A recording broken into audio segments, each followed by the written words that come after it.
Ibra di testa, Tonali, gol! Sandro! Meritato! Sandro! Hello everyone and welcome to another episode of the SempreMilan podcast. I'm your host, Ollie Fisher, joined once again by Anthony Torgrud. What's up, guys? I'm back, and we got Lorenzo as well. Yeah, really happy to be back. Thanks, guys. Let's see what we've got to talk about today.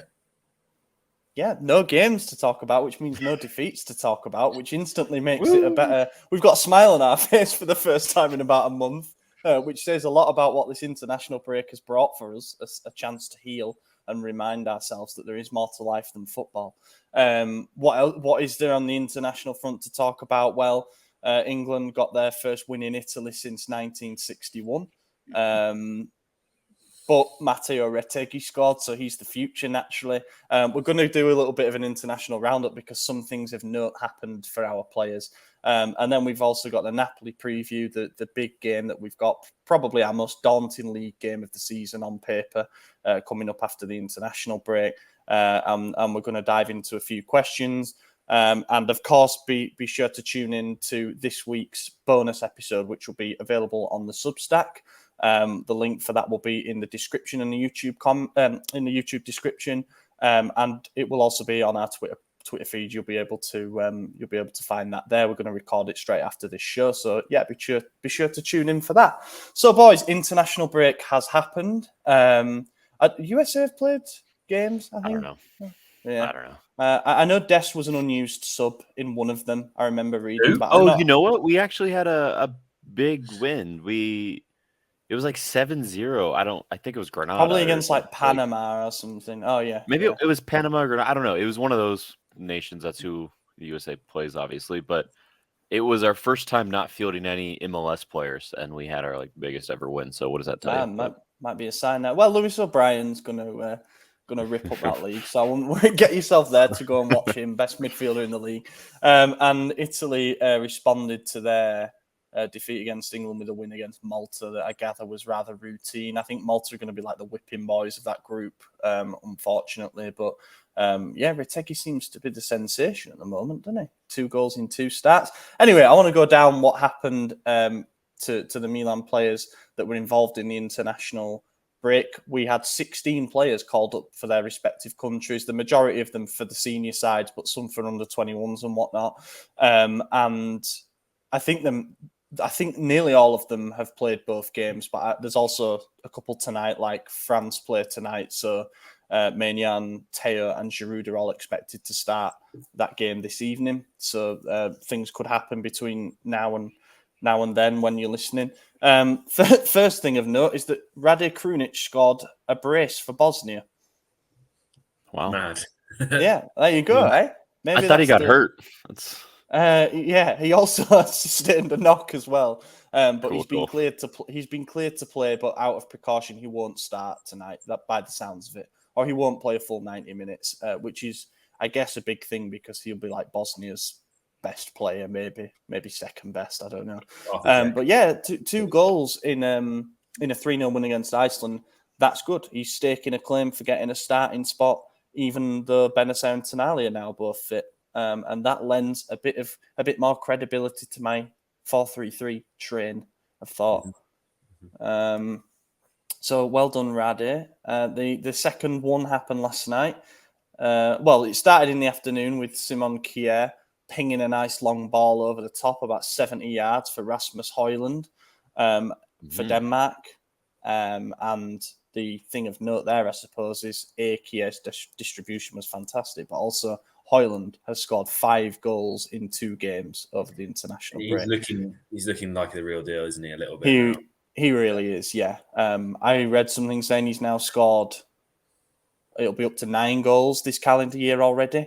After the brace that he scored yesterday, which is impressive. That would be enough to be our top scorer in general this season, which is a bit of a worry. But this kid's 20. He's only just turned 20 years old. He came for fairly big money from Sturm Graz over the summer. He's looked good in Serie A, but obviously you've got Duvan Zapata and you've got Luis Muriel and Ademola Lookman to an extent too, who've been suppressing his minutes, but now he seems ready to fly. The problem is now he's doing it on an international level. Can we afford him?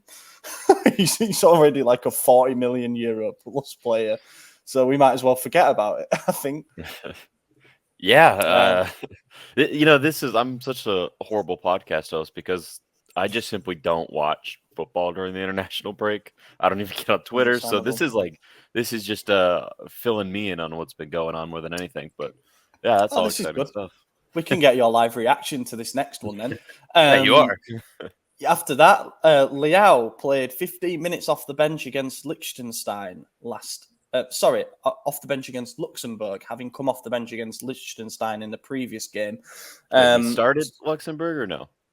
Didn't start either game. He came on for the final part of both games. But the one yesterday, the one against Luxembourg, he came on. He got an assist very quickly. Dinked in a cross that Otavio headed into the top corner. It was a nice goal. He then won a penalty by doing, guess what? Starting on the left wing, dribbling into the box to the byline, and he got caught and won a penalty. Wow. He took the ball. It was like he's good at that, isn't it? It's crazy. Yeah, I know. I really miss him doing that for us. He should try doing it more often. Yeah. So he managed to convince everybody to let him take the penalty. So it's great. He's going to get his first goal in over 2 months. Fantastic. Missed the penalty. So that's not good. It was saved. It was a good save, admittedly. Like he couldn't have. He put it quite far towards the corner, but the keeper guessed the right way and he went early, which meant that he just had to save it at sort of head height. But nonetheless, he got 2 hands to it. I don't think he'll be our penalty taker anytime soon. But that's at least no one could call him Piao. I feel Piao. But then he made up for it by picking up the ball on the left wing again, going on a dribble. He dropped 2 defenders, as in they literally fell like skittles onto the floor, and then slotted it past the keeper near post with a nice finish. So he got a goal and an assist, won a penalty and missed a penalty in 15 minutes. Portugal won 6-0, and I have no idea how they've got such an easy qualifying group, to be honest. Because they have Ronaldo and, got a stat pad there. So, but yeah, that's fantastic. Hopefully he plays left wing again for us, and we continue, and he goes back to what he was doing successfully before this switch. It is great, but it was Luxembourg. Let's not forget. I think fantastic, but I don't remember the last time Leao did that against competent defenders. Actually, not that saying it's just his fault, but yeah, I think. His fault. You can only beat the opponents that are in front of you, I guess, and hopefully it's good for his confidence. But you're right. I think if we got a SempreMilan 11 together, we'd give Luxembourg a game. Without maybe not with Stefano's knee overload and Isaac's bad back. We're absolutely fucked for the start there. So something happened for the first time since 2005 towards the end of the week, and Mike Maignan, who is now France's #1 goalkeeper after Hugo Lloris's retirement, became the first Milan goalkeeper to save a penalty for their country since Dida did it against Mexico 18 years ago. Is that not incredible? Donnarumma saved penalties in a shootout in the Euros, but was technically a free agent because his contract with Milan had expired. That's such a crazy stat. There you go. Interesting. Yeah. Did he not save any penalties prior to that? Well, his contract ran out on the 1st of June, so just after the end of the season. So he was technically a free agent for the Euros. No, but I mean, like prior to that. Oh, for Italy, no, apparently not. I think he's the only candidate, really. I don't know if Diogo Lopez got some starts for Spain in that time, but I don't think he would have done. And then aside from that, we've not at that point. Yeah, we've not had a lot knocking about, so it does stack up. It was reported by a few different places. Then we move on to, and nothing else really of note happened there. Giroud didn't start. He's expected to start tonight. Teo did start, but I think most places judged him to be like a 6 out of 10, so nothing really. They won 4-0 against Netherlands, which is quite impressive, but I think it was the forwards who stole the show there. Moving on to Italy, I've put Tonali down as getting 1.5 assists because he started the game yesterday against Malta. The first one is definitely his. It's a corner that Retegui got on the end of. Is that how we're saying it? Retegui? Is that right? He couldn't miss. He had like 5 yards of space inside the box. I'm not really sure what Malta were playing at there, but it is an assist for Tonali from a corner. So agendas fly out of the window now. And then I'm giving him half an assist because he has actually been put down for an assist on the live score app. But basically what happens is Emerson from the left side pings in a low cross and Tonali's trying to stab it in and it just glances off his boot into the path of Matteo Pessina, who finishes instead. I don't know if that counts as an assist because it was a deflection rather than a deliberate pass, but there you go, 1.5 assists. Retegui supposedly a Milan target. AJ, you won't have watched, but do you like what you see, Lorenzo, so far from the Azzurri's new number 9? Yeah, I mean his finish against England was nice. That's the only real. I watched the Malta game, but I didn't watch it in the same like level of concentration as the England match. He's good.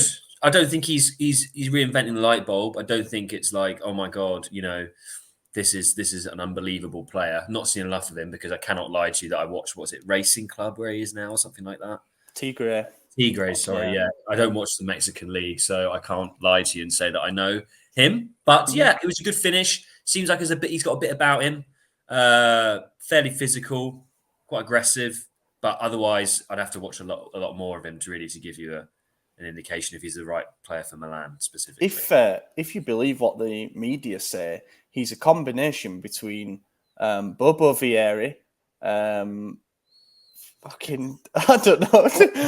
It's a combination between Higuain, Vieri, Carlos Tevez.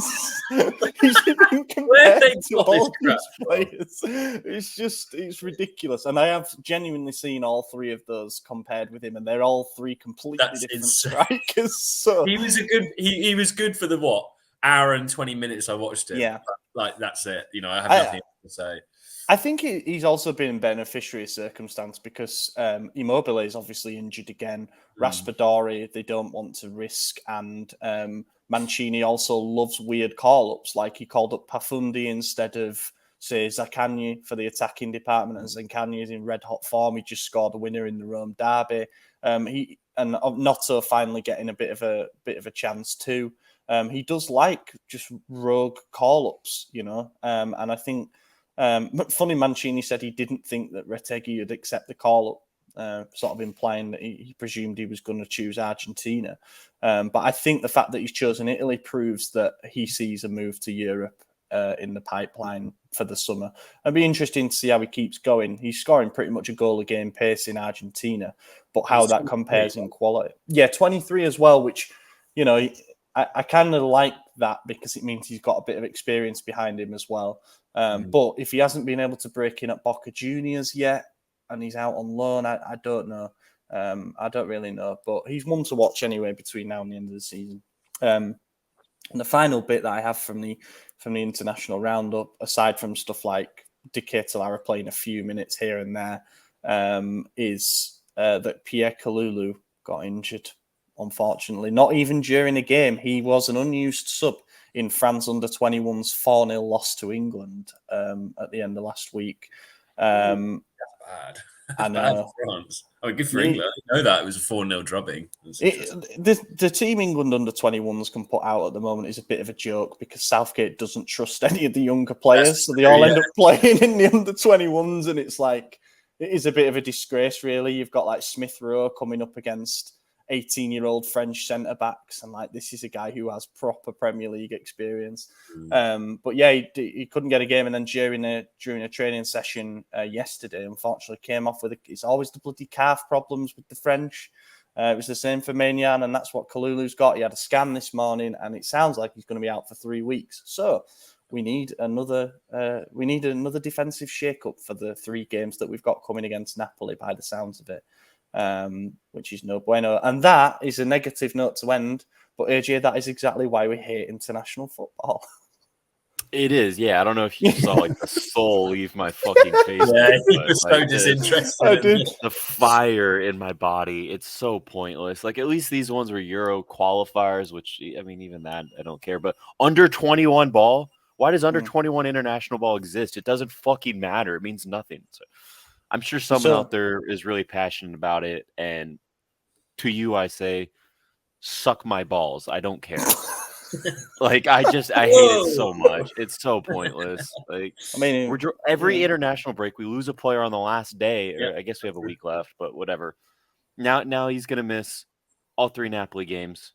You know, It's really biggest games of last season as well. It's it's make or break, and didn't even happen during a game. Happened during a training session. Like, what are you doing in training to put these players in danger? At the under 21 level, like, what possibly is so important that you got to train that hard? Like, are we playing fucking patty cake on the merry-go-round? Like, what are we doing? Is this? Well, they lost 4-0 to England, so maybe they wanted to punish them. And unfortunately, I don't know, man, not good. And another thing is that Ibra, what I will say is that he's being handled with a lot of care. He did training alone yesterday, and he's not really expected to feature for Sweden tonight. I want to say they're playing Azerbaijan. And he did feature against Belgium. Sweden got murdered by them. Lukaku banging them in. That's a joke for Sweden, to be honest. It's bad because Belgium are bad. So that's Who won the last under 21 World Cup? Does anyone know? England. Did they? Don't really? know. I don't know. Man, I don't either. But I'm just glad that we all were on the same page of never watching under 21 fucking football. I know that we've won some youth competitions. In 2021, the winners were Germany. Really? England really? Was Chow on that team? Yeah, no, that's all we can do is win youth competitions. And then Spain won it the last. So Germany have been in the last 3 finals. Spain have been in 2 of them. So there you go. Yeah, they seem to be every 2 years, which is interesting. It's not that interesting, actually. That's it. International roundup done. Let's hope that the boys do well for France, but most importantly, stay healthy. We need health. That is important, and it's good that we had a few players who stayed back at Milanello as well, to just not be put in the firing line, because we've got a pretty big game coming up after the international break on Sunday night against Napoli. AJ, you can throw up the thing. Okay, but time out. Back to some international ball. Madison just sent us some news. Balogun has deleted all his Instagram posts in an England jersey after his little U.S. tour. So, sounds like he's going to commit to the USA. I hope he picks USA because he won't get a game for us. Like, no chance. He's behind Tony, at least, but that'd be great for him. And also, it might persuade his future at club level a little bit as well, thinking I'm not tied to England anymore. I can go anywhere in Europe for the next move in my career, and Milan are supposedly in the running. So it would be a non-EU slot, though. Well, I guess it would be with England also, so it wouldn't matter. Yeah. It did. Who's the other? Is Nigeria, I believe. He can also represent. Probably. I think he seems to want to represent USA, and that'd be good because he'd be your best ever striker straight away, surely. Probably. Near enough. Yeah. Nice one. And then we can do Napoli now. Yeah, that it. Yeah. Napoli this season are doing all right. I reckon it'd be fair to say they've won 23 out of 27. I don't know. games. I think they might let it slip at this point. I'm a bit worried for them. Does anyone know when they can mathematically win the league? Soon? I don't fucking really soon. What are they, 19, 20 points above us? 22 or 23 points above, I think. 19 points clear of Lazio with 11 games to play. So they're probably like 3 or 4 wins away. Still incredible. Like I know we've had a bit of beef with Napoli after last season and the Scudetto battle going close and stuff, but I just have to tip my hat and this season say they have been absolutely remarkable, especially when you consider that they dropped points in 2 of their first 4 games. They drew against Fiorentina and they drew against Lecce, and then since then, barring that defeat against Inter, and then obviously they lost to Lazio, which was a bit of a shock. But they've just been on an absolute tear. 23 wins out of 27 is incredible. What is even more impressive is they've scored 64 goals at a rate of around about 2.5 per game. And they have let in only 16. So they've got a plus 48 goal difference. The next best is Lazio at plus 23. It's nuts. So we're struggling to get a player in double figures for scoring. Their backup strikers on like 8 goals for the season. I honestly don't even know what to say. You've got an incredible spine of players there. They've managed to, I would say, overcome what I thought would be a lot of adversity in the summer when they lost a fair few of their big names, players that had been influential for them in previous seasons. Brought in a load of players, and we wondered how it would go. Like, can Kvara really replace Insigne? Well, the answer was absolutely yes, he can. Koulibaly goes and they bring in a centre-back from Turkey called Kim. Nobody really knows him, but guess what? He turns out to be amazing. And Gisa, who was at Fulham, we were linked with him. He couldn't even really get a game for Fulham. He went out on loan. He's been one of the best midfielders in the league. I feel like they've had a lot of hits in that summer transfer window, whereas we had a lot of misses. And you can see the gap that's opened up between us. So it doesn't bode particularly well. Top scorer, Victor Osimhen, 21 goals for the season in Serie A alone in 22 starts, that is. Kvaratskhelia is on 12 in 22 starts. They've got, I don't know, God, how many players is that? I think that's 16 players they've got that have scored a goal this season. 16. That is mental. Anyone else want 16 to? Healthy players. No, I think we named a squad of 13 for one of the games. Yeah, I mean, there's not much to say. Props to Napoli. Everyone deserves to see their team win a title at least once in their life. I hope to God it's never this embarrassing for the rest of the league again. When was the last time we saw a team this dominate? Like, it was somewhere in the Juve run, obviously. Yeah. What's ridiculous is that pretty impressive. They still have to keep up a near perfect pace to do better than that Juve team in, I want to say 13-14, when they were just on a mad tear. And that says a lot. Even the one where, because Napoli got a second place with like 92 points or something like that, or 94 points.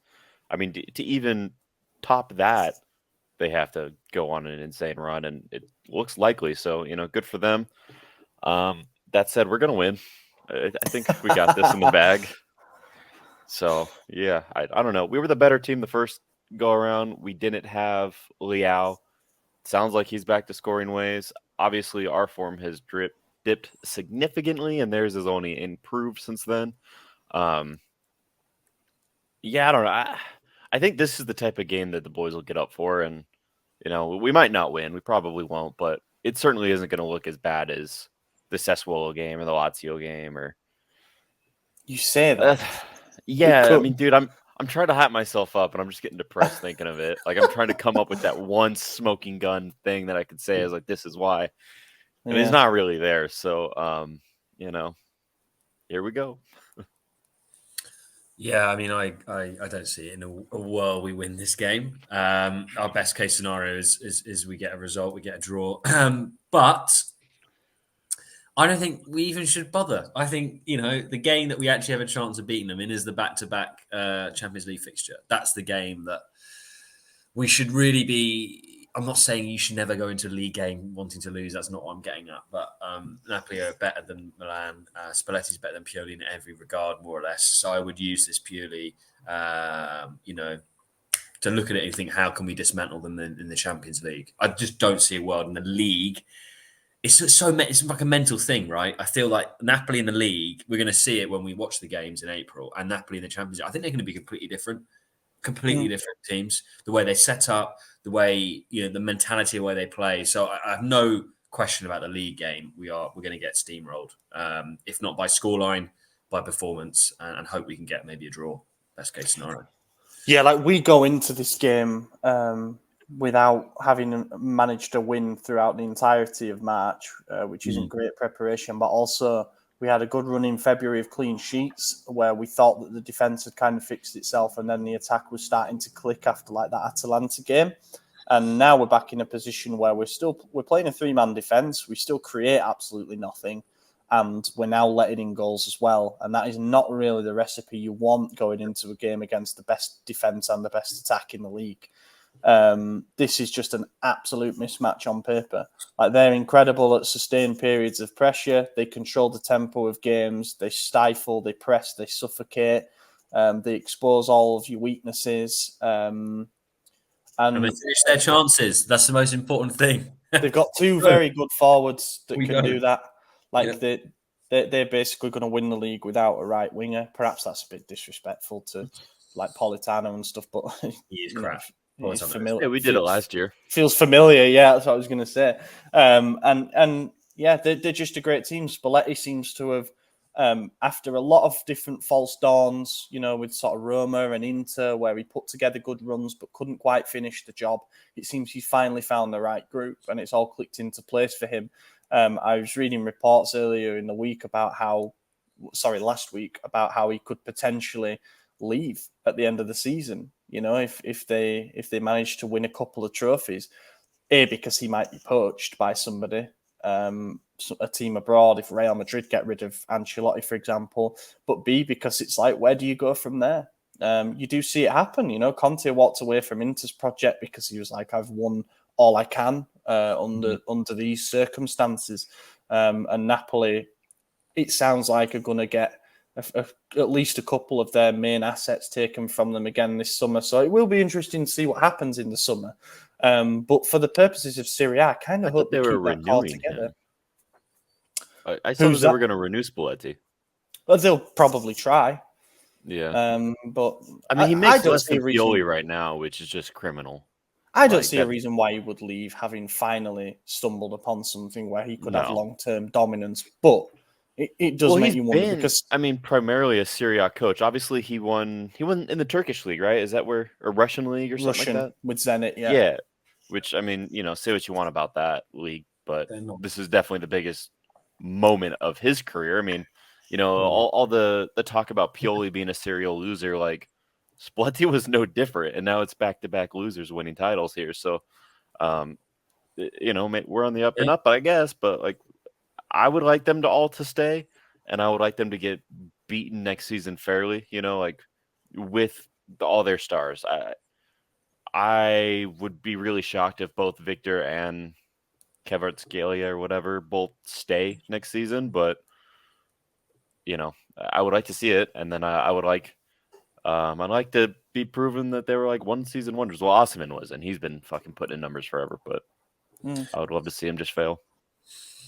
Yeah, I think it would be nice for them to stay, mainly because there's no way in which they will win the league next year. I just think it's, you know, for a club, or especially in the Italian league, where the money disparity is so huge, let's be honest, between the top teams and the bottom teams, unless you're Juve, who can afford every single season to buy needed players on big wages, which no other club in the league really can do other than Juventus. There's no way Napoli will be able to get every edition moving on, because they'll need new players next season, regardless of them doing well this season. They won't be a success. You just can't have that every single season. Do you know what I mean? You can't have every player be a hit. So I would like them to stay because it strengthens the league, and because they won't win it next season. I just don't see it. I think this is their chance. Kind of like how Arsenal in the Premier League. This is Arsenal's chance to win the league. This is Napoli's chance to get as far in the Champions League as possible and win the Scudetto, because it's not going to happen again for a long, long time, in my opinion. yeah, Is this the greatest season in Napoli's history? Yes. I'd probably argue yes. Yeah, they will say no because of the Maradona. Yeah, but for, in terms of actual performance, and easily, I think this is not even a contest. It's like that club, for me, it's like Aston Villa in the Premier League. That's what Napoli are. They're a traditionally large fan base, but they haven't won that many trophies. It's just a fact. They haven't. Yeah. I reckon Villa have got more trophies than Probably, Napoli, but I think by they're a far. similar sort of Yeah. similar level to me. But Yeah, anyway. I can't say anything. Like I don't know how they've managed to do this. Everything that they Incredible. did during the summer window pointed towards them getting worse. If anything, I picked them out to finish outside the top four. I And think feel all like my an God, our idiot. predictions. Yeah. Nobody saw this coming, really. No. And it is a testament to Spalletti and what a fantastic job he's done bringing it all together and doing it under an actual identity and a style of play that's fun to watch. I mean, we had one of those once. We won the league with it, and then it vanished into thin air. But do you know what's interesting? Napoli-Milan last season at the Stadio Diego Armando Maradona, we won 1-0. Yeah, we always beat them there. This fucking false narrative that we lose to Napoli at the San Siro every time, like we've beat them at the San Siro more recently than they beat us at the Maradona. They haven't beat us there since before the name change. Like I don't know why they act like, oh, it's Milan, we walk the dog. It's like, bro, we do it to you too. Like win at home and we'll Don't do listen the to same. Napoli fans, man. No. There's no It's point. the worst. It's the There's no worst. point. It's honestly the best thing about this season is I've become so distant from Twitter and blocking out that noise that like my overall quality of life has improved until I get on this podcast. I think about it all again, but it's like There's more about us really than yeah, anything else. exactly. They live rent free. Like I have no problem admitting it. I will say though, it's less painful than Inter or Juve winning it. For me, it is anyway. I would hate to see Inter get a second star before, and I would hate Juve to bounce immediately back from the chaos that they've had. I've got a feeling that's going to happen next season. They're looking pretty formidable again, aren't they? But shit can happen, I guess. They're going to run away with Serie B next year for sure. Starting 11 for this one. Are we going back to a 4-2-3-1? My theory is we beat Napoli last season playing a 4-3-3 because we went man on man on their midfield. We played Kessie, Tonali and Benacer together. We can't do that this time because we don't have the Presidente. But I would stick Krunic in there. Presuming he's fit, he seems to be in a good run of form.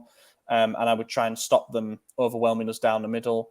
And in terms of the back four, Calabria is going to have to come back in if Kalulu he's going to miss the game, isn't he? So then it's whether it's Kier and Tomori or whether it's Chiao and Tomori.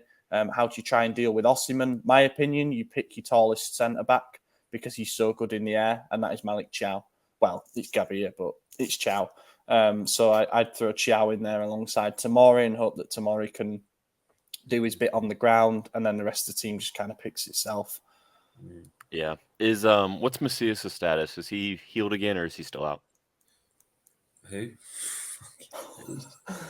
He's out, Macias? I believe. Actually, yeah. He's out, which is why I said it picks itself because I presume it's going to be Salamanca's on the right because of the defensive coverage that he's going to need to give Calabria up against Kvaratskhelia. Didn't go well last time, actually. In the game last season, Kalulu played right back as well. So we Kalulu almost scored in the winding minutes of the reverse this season. He hit the post in the 93rd or something. Oh dear me, I'm not looking forward to this game. Just actually thinking about it now. Yeah, prediction. No, not at all. I think we lose 3-0. So I'll just go first. 3-0. All right, it's gonna be 2-0 Milan. We're shutting them out. What? Are you high, bro? You know what, right? I'll tell you one thing before you give yours, Lorenzo. Lazio showed us the blueprint of how to beat them. Like, they went there and won 1-0, and they really deserved it. Like, they were the better team. Sarri outcoached Spalletti in that game. The problem is, I don't think our players are following orders to the same extent as that. I think Lazio understand that in order to beat Napoli, they have to perform as a sum that's greater than the individual parts. Whereas with us, we're relying on individuals far too much. And it is going to take some magic if we're to get anything from this. But I'd be reviewing what Lazio did. Now, Lorenzo, you can say. Yeah, I think that's a great point. And I think you're spot on about that. Lazio played fantastically, actually, thinking about that. God. I think we're going to get... I think we'll score. I think we'll score a scrappy goal because we like scoring a scrappy goal. And I think they'll get at least 3, maybe 4. So I think 4-1. That's my prediction. I do. I think they are so much better than us. And I've never predicted a loss like that ever when I've been on this podcast. But yeah, Napoli are the real deal this season. So yeah, 4-1. Loss. Yeah, it'll be important, will this, as well, in setting the tone for the two-legged affair. Because if we were to get a hammer in, then instantly the narrative will be that we are massive, massive underdogs going into those two legs, which could help us. Yeah, exactly. People expect another walkover and then it doesn't happen. No. But then if, on the flip side, if we go toe-to-toe with them, maybe even sneak a win as we did last season, then that two-legged thing becomes wide open once again. I'm actually worried about that. I don't want them to think we get like a lucky win or even a deserved win against Napoli and then they get complacent, because I feel like this group do get complacent a fair bit. And the Champions League game is so much more important. So I'd much rather see us get steamrolled and that have a positive effect in the Champions League than us to scrape a 2-1 or 2-0 win. Do you know what I mean? Let's hope for a steamroll. Yeah. Let's hope we get smacked and then bounce back in the Champions League, which is ultimately our only competition that we have a chance of doing anything in. I'm not saying we're going to win it, but Yeah. Yeah, I'll be cheering every Napoli goal on Sunday night. Come on, it's 5. Let's go. 5-1. That's what we want.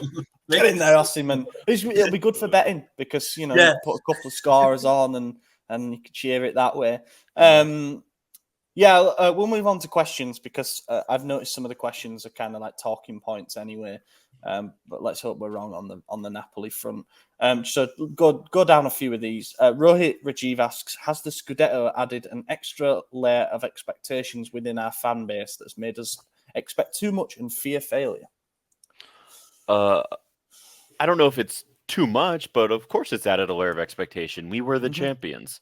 So once your goal is to get as close to first as you possibly can, and once you get to first, your goal is to stay there as long as you can. So if you set the goal as top 4, whether you overachieved and won the Scudetto the previous season or not, you won the Scudetto. If you're setting a lower goal, you're regressing.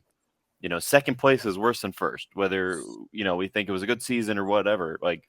There is an added expectation of now we defend. And, I don't think anyone expected a dynastic run like Juve's 9 in a row, but maybe not losing the Scudetto by 30 fucking points would have been nice. And that's kind of where we're headed. So I don't think it's irrational of the fans to be upset at the situation. And I don't know if that has everything to do with the Scudetto, but I do think it added pressure. And the only people who didn't realize that was the management because they're the only ones who didn't do anything to improve it. So, that's the situation we're in. Yeah, I think spot on. I agree with everything. I don't think that we can be too expectant because it is AC Milan we're talking about. We have won the second most trophies in the league. We are a giant in the league and in European football. So winning a title really should be what we expect every season. Whether it happens or not is another question. But of course, echoing what you said, Torgrud, 100%. We've now won a league title recently. We need to try and at least win it every single season. So I think it's as simple as that.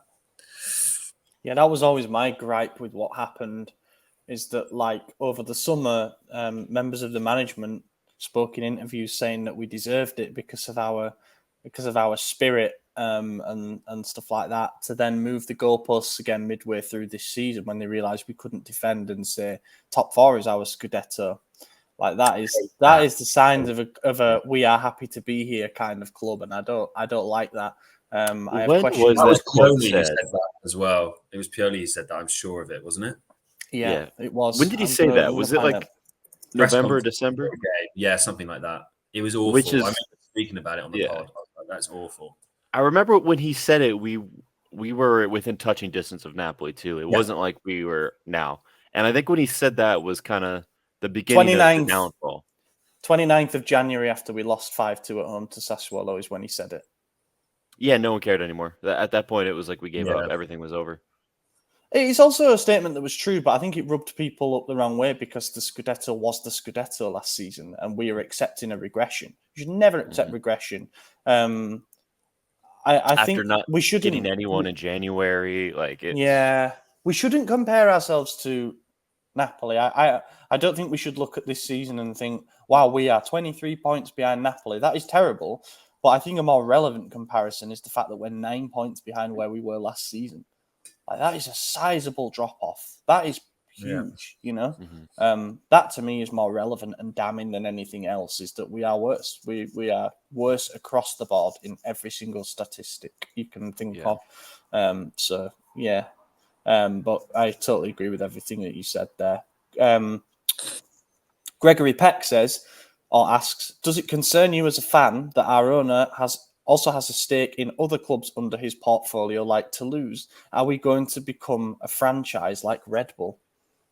Redbird Milan. No, I don't have an issue with that. I mean, he's also got stake in XFL. My issue with him is he doesn't even know who Milan is. He gave an interview recently and said, I was shocked to learn that Milan had 7 Champions League titles.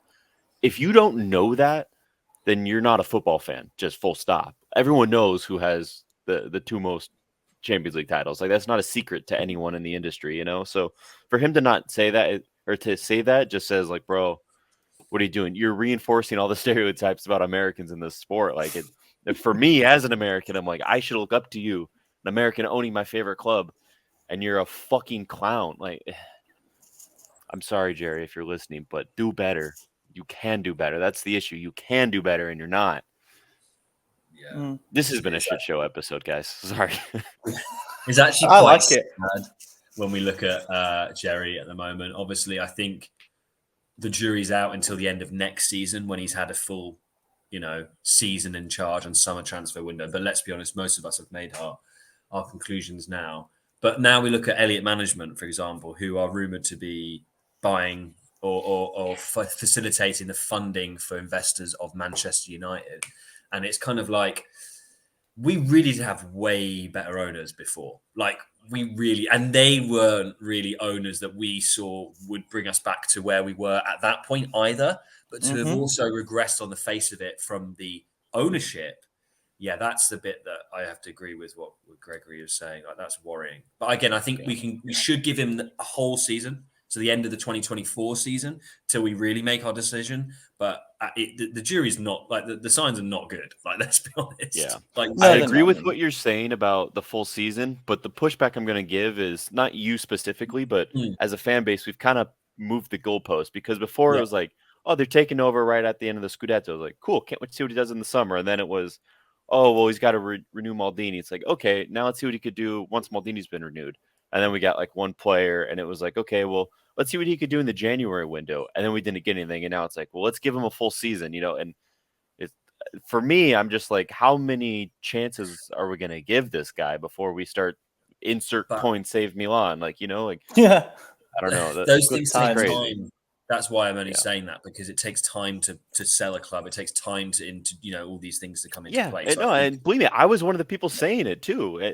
I'm just getting fed up, because you look at his best friend in Todd Boehly spending £1 billion at Chelsea in his first season in 2 windows. Like, and I'm aware we can't do that, obviously, but shit, 20 million would have been nice to spend. Like 40 million, do something. But buy one player. Like, yeah, he's been cheaper than I thought he would. I thought he'd at least chuck us a bone or two. Like, you know what I mean? Like, January. When you take over, you got to say, like, accept me. Here's a gift. Like, people are skeptical. Maybe that's going to come in the summer. Zaniolo on loan.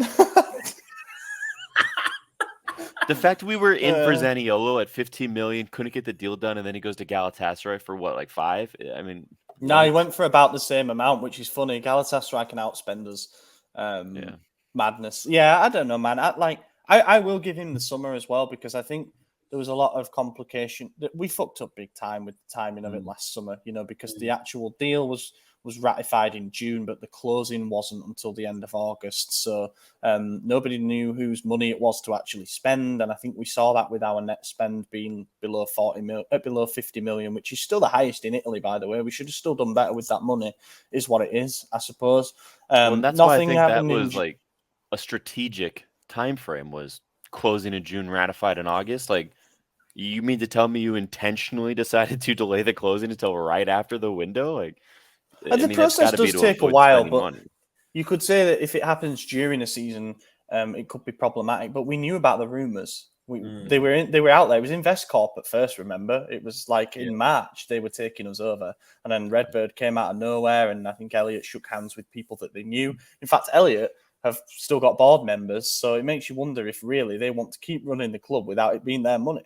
That's the way that it kind of feels like. But I will wait and see what happens this summer. One thing's for sure, we need to get better at selling players. The reason we have such a high net spend is because we suck at selling players. We have done for some time now. And in addition to that, I think the January window kind of is what it is. Nobody really did an awful lot of business. Serie A clubs don't tend to spend big at all in January. Juve did it with Vlahovic. They bet the house with that because they really needed to. And it's landed them in shit, as it turns out, with their expenditure. The last time we spent big in January was when we signed Piontek and Paqueta for like combined 70 mil. Didn't actually help us get the goal that we wanted. So you've always got to be careful with every penny you spend.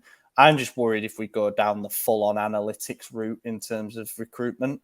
I know there are big advocates for that model, but I think Jerry did say a hybrid is important because for a club like Milan, where there are bigger things at play than just plugging numbers into situations, like it's how they deal with playing in front of 70,000 people, not just to lose. There's a big difference. But I think we're going to find out a lot this summer about what the plans are and how serious they are in the short term.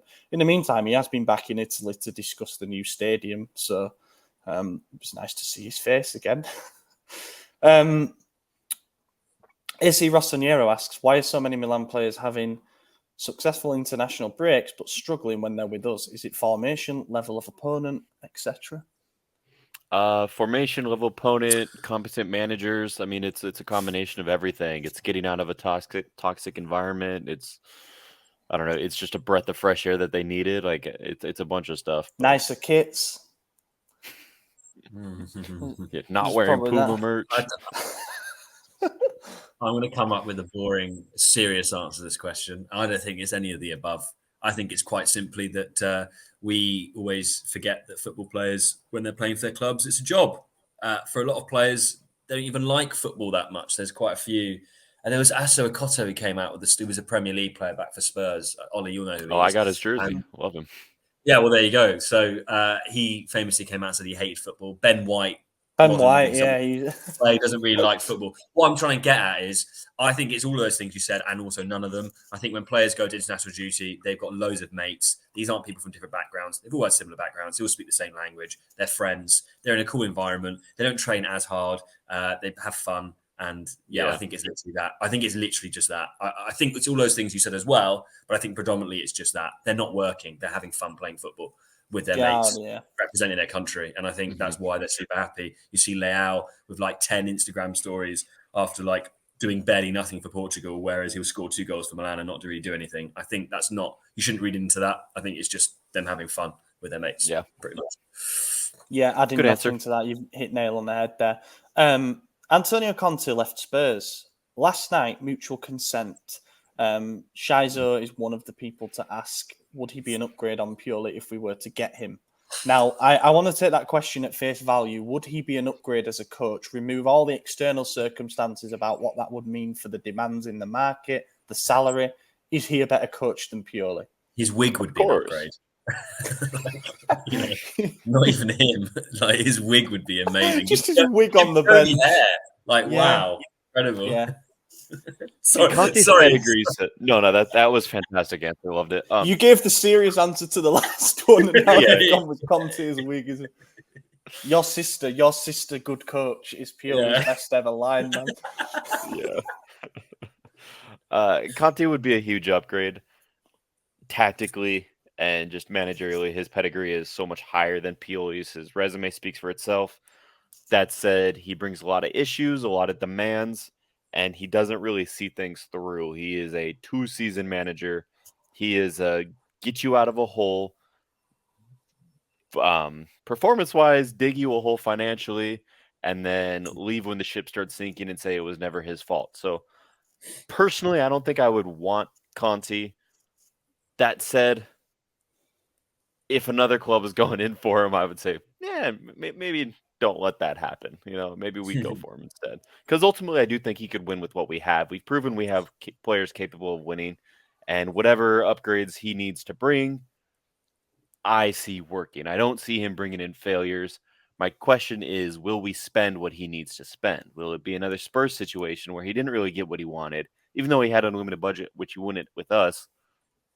They didn't really do what he was asking for. So I don't know. It'll be interesting to see what happens. I mean, it doesn't sound like we're getting the guys Pioli asked for either, if he asked for people. So if I don't know if he'd work out. The cojones to start asking for players. Yeah. Conte is mad. Like I feel like he's sort of like the captain of a ship that he thinks is a yacht, and then he realizes that it's not a yacht and it's just a ship. And he's getting a bit disappointed with that situation because he expected the luxury, and then he gets off of the ship and he starts fucking throwing stones at it and shooting it. And then he points at it and he says, "Why is it sinking?" You know, like he blows up his own things. Nice analogy. I like that. Yeah, I don't know how else to put it other than like he's the captain of a sinking ship that he started sinking. Like you can't come out and slag off the players and the club and then be like, well, this is Tottenham. It's like, no, you had something good going. You know, you were in a title race for the first part of the season. And then you started blowing stuff up by going back to Italy all the time. Yeah, he's had his health scare. I get that. I wonder. My gut feeling is he takes a year out of football, to be honest. Like I think he's going to put his family and his health first. And that's all joking aside. Fair enough if that's what he chooses to do. We know he loves Italy. I don't see an obvious job for him on the horizon at the moment, to be totally honest. I don't see why Juve get rid of Allegri. You know, they're on a bit of a roll there. I don't really think Inter can tempt him back, given that the circumstances are no better than when he left the last time. They're worse. Yeah. We won't pay him the salary he wants, nor will we give him the backing that he needs.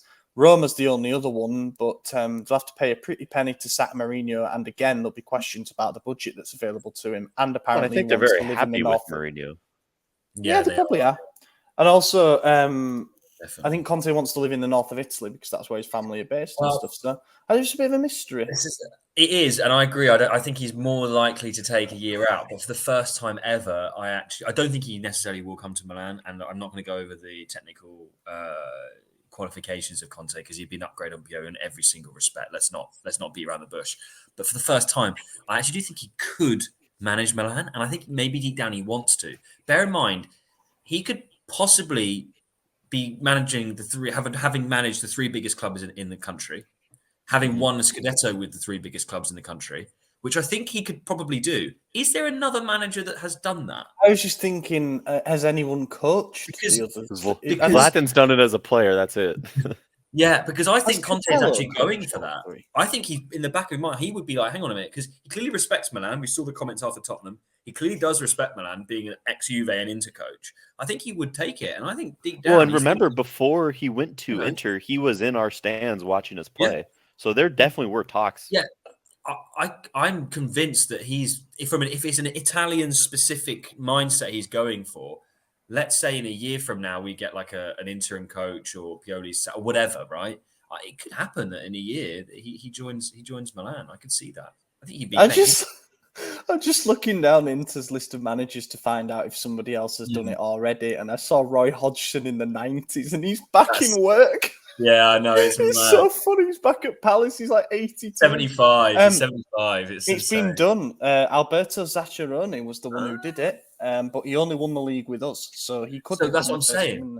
Conte could, and that's quite big. I think he's loved in Serie A anyway, like he just is. You know, Italy love him really. So I think that could be. I'm not saying it's going to happen. I'm thinking about it. The more I think about it, it could, makes a lot of sense in that respect. So, who knows? We've published stuff. I'm going to give the listeners a bit of an exclusive here. We've published stuff about managerial changes in the past and heard absolutely nothing really about it. But the moment that we published something about Conte, the club told us to take it down. Really? So there you go. I'm going to throw that out there. And some places published. To be fair, it was something a bit more specific. I think it was something about a meeting or something that took place, and it's like straight up, it didn't happen. And fair dues, it probably didn't. You can't lie. But I just found that interesting, and we'll see what that means. Probably fuck all, to be honest, because we can't afford his salary. We got a few questions about Morata because Gazzetta seemed to think that we want to sign him. Where do we stand on Morata as a final thing? If we sign Morata, I will laser remove every Milan tattoo I have. Yeah, he's got the best. He's got like the agent like Choupo-Moting. If Morata comes to Milan, like Jesus Christ, that guy's CV, you'd think he was Maradona for fuck's sake. I'm just going to read down his list of goal totals. So for Atletico Madrid, he's got 10 goals this season. He got this is in the league. 10 goals this season, 12 last season, 6 the season before that. At Juve, he had 9 goals, 11 goals, 7 goals, 8 goals. At Chelsea, he had 5 goals, 11 goals. So he's a perennial between 5 and 12 goal scorer per season. We have Giroud. We have those already. We do. And also, he's 30 now. Oh my God. And also, he has quite a high salary. There's a reason that Depay's getting games over him for Atletico. Now, I put in the chat when this rumour first came out to kind of stoke the flames a little bit. Beggars can't be choosers. Like, we could just do with another healthy player who can score close to double digits. That would be great because he'd be an upgrade on Origi. And that says so much about where we're at. And like, if we really do need to replace Zlatan and we do sell Origi and we sign Morata and, say, a young centre-forward that can learn from both him and Giroud, preferably Giroud, then maybe I can start to formulate something that seems a bit better on paper than what we have currently. But if he was to be the marquee signing of the summer, the ship has sunk. That's what worries me is I think he would bring name value and they would say good enough. But we replaced a 41-year-old striker with a 37-year-old striker and then bolstered the attack with a 27-year-old injury-prone striker who can't do anything. Now we want to replace that young 27-year-old with a 30-year-old who is also replacing the 41-year-old. It's just like, can we just get someone who has some longevity, some CV, some name value that isn't Morata? Like, can we not do better than that? I mean, it's how many fucking Morata 17 jerseys are you selling, really? Oh, 0. It's a tough one, isn't it? Even I'm sure from a Isaac will marketing fall in perspective. love. Isaac will Like love him he when does everyone with else every decides we don't. mediocre player. I'd honestly He take bought a Choupo-Moting Kalinic over jersey. Morata. Yeah, he did actually buy a Kalinic jersey. That was funny because And a that Krunic. summer we were actually supposed to sign Morata when Yeah. he was kind of like his stock was higher and he was 5 years younger. What? Morata. Well, it was Morata's between the kind Morata and Higuain, and then Morata's that Chelsea kind of also guy- wanted Morata and Higuain. We obviously got Higuain. They got Morata, and then halfway through the season, we gave him Higuain. The season we were going to sign Morata was when we signed Andre Silva and Kalinic instead. Oh, in the big one. But the Andre Silva thing was kind of like, we were gassed at the time, and rightly so. I don't want us to make that same mistake again, really. Like, we need to go for somebody who is an absolute guaranteed fit for us because we can't get this one wrong. We really can't. Like, we've missed too much with the big investments, well, at CDK. Anyway, we'll wrap it up there, boys. Thank you to everybody who's listened along for this international break episode. Let's hope that we've got smiles on our faces again next week when we review the Napoli game, but don't hold your breath. But yeah, we'll be back recording that next Monday.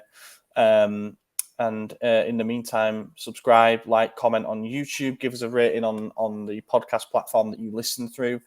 Subscribe to the Substack. We're going to have the bonus episode out later today.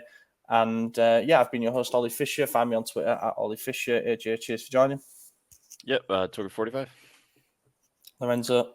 Yeah, thank you so much for having me on again, guys, and I hope you enjoyed the this week's pod. Cheers. Catch you again in a week's time. Eccolo Ante in area di rigore, Ante, Ibra, gol! Vediamo se è buono, ce lo dà buono, ce lo dà buono, ce lo dà